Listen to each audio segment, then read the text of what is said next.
نحمده ونصلي على رسوله الكريم اما بعد فاعوذ باللہ من الشیطان الرجیم بسم اللہ الرحمن الرحیم۔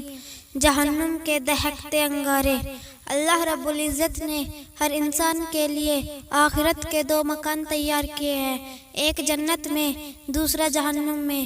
اگر نیک اعمال کرے گا، ایمان کے ساتھ دنیا سے جائے گا، اللہ رب العزت اسے جنت کا مکان عطا فرمائیں گے، اور اگر یہ دنیا کے اندر رہا اور بغیر توبہ کے مر گیا تو لوگوں کو جہنم کا مکان دیا جائے گا۔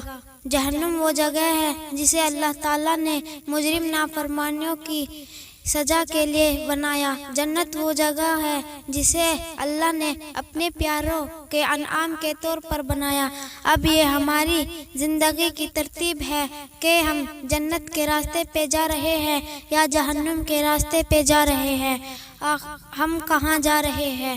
ایک بزرگ فرماتے تھے، اے دوست، تیرا اٹھنے والا ہر قدم یا تو تجھے جنت کے قریب کر رہا ہے یا تجھے جہنم کے قریب کر رہا ہے۔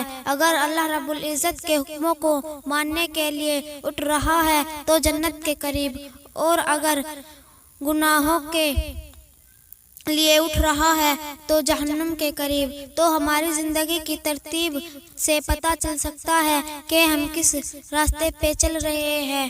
دو راستے ہیں، دو راستے ہیں۔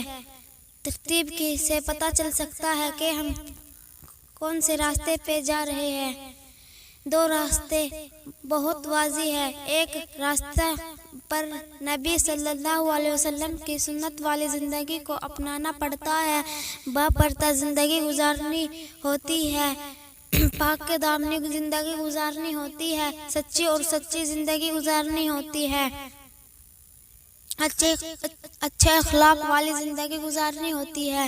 ایسے لوگ جنت کے راستے پر چل رہے ہیں، اور دوسری زندگی، بے پردگی زندگی، بے حیائی کی زندگی، ٹی وی، گانا بجانا، ان میں مصروفیت کی زندگی، ادھر ادھر کے تعلقات جوڑنا، آخرت کی طرف سے بالکل غافل رہنا، دنیا میں اپنی خواہشات شہوات کو پورا کرنے کے لیے مدمست رہنا، یہ جہنمیوں کی زندگی ہے۔